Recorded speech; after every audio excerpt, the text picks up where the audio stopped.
that speech. And Mr. Speaker, King. I'm very happy to be speaking in the Appropriation 2013-14 Supplementary Estimate bill. Yes, I know what Ponzi is, and I was talking about the Minister. However, in terms of what I want to do today, Mr. Speaker, I want to use this opportunity to actually speak about HBL, Health Benefits Limited, because I believe, and it's been sent to me by many leaks now, that HBL is becoming the Nova Pay of the health system. In fact, I've been told HBL is going to make Nova Pay look like it was just a little problem indeed.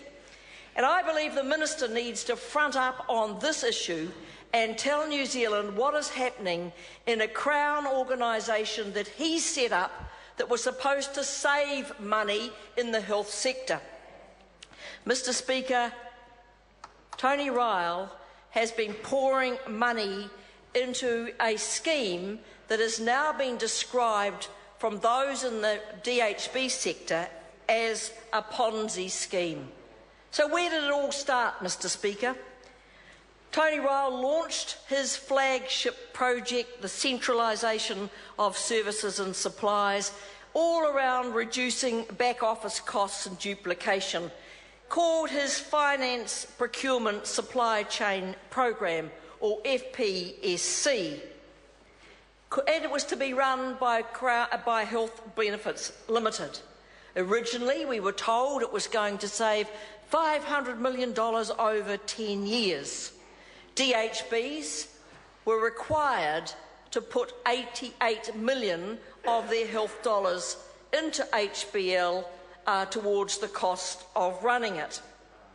By September 2012, Tony Ryle was meeting resistance to the program from the boards throughout New Zealand. They could see their health dollars going into HBL and seeing very few rewards coming out for the money invested. And any rewards that were coming out were coming from their own efforts, not from this fast-growing empire, which now covers 4 floors of 2 buildings in downtown Auckland. Tony Ryle then threatened to use special legal powers to force the hospital bosses to do his bidding.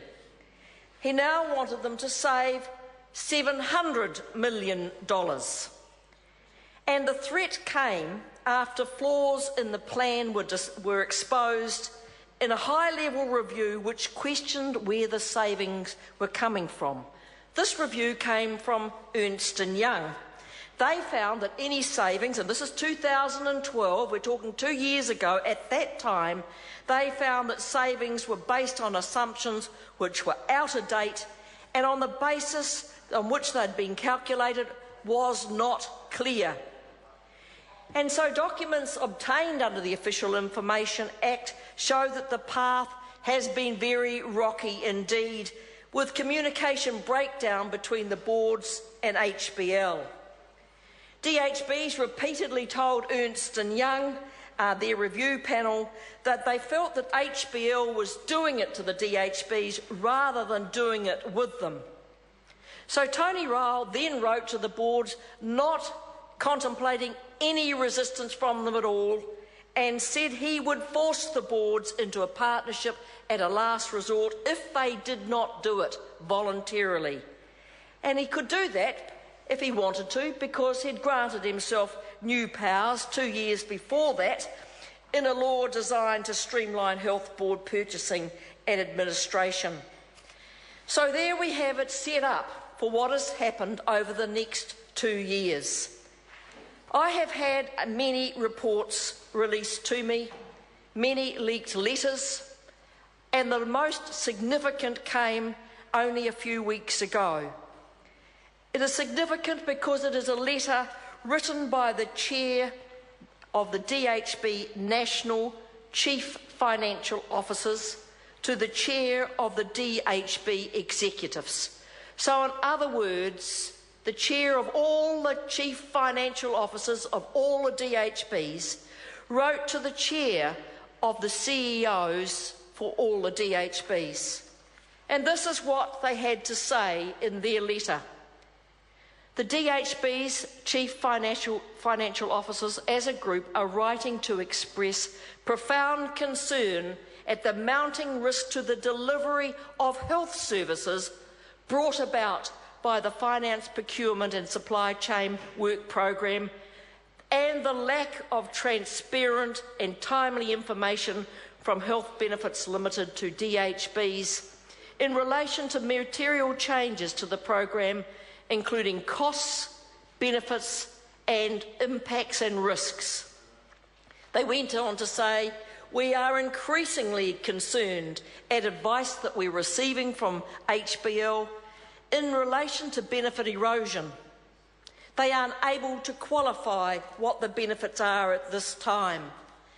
They go on in a very, very sobering letter to say that after careful consideration at our recent national meeting, we consider it necessary to formally bring to the attention of national chief executives our grave and collective concern about the FPSC work programme, its cost escalations, implementation delays, benefit erosions and escalating risk profile.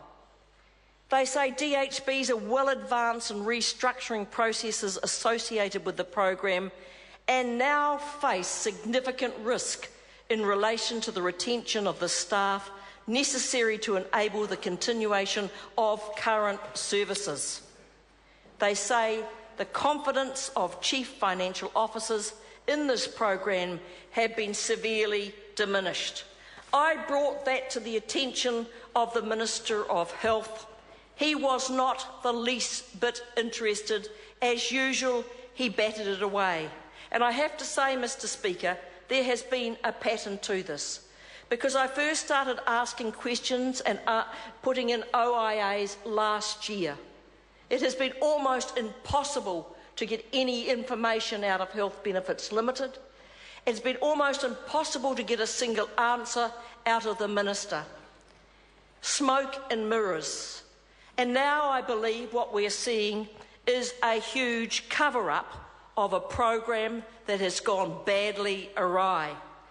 The latest document that was given to myself and to Radio New Zealand on Friday following questioning of the Minister last week has been written by a senior manager within DHBs called Exposing the Myths of HBL, the Risk to the New Zealand Health System.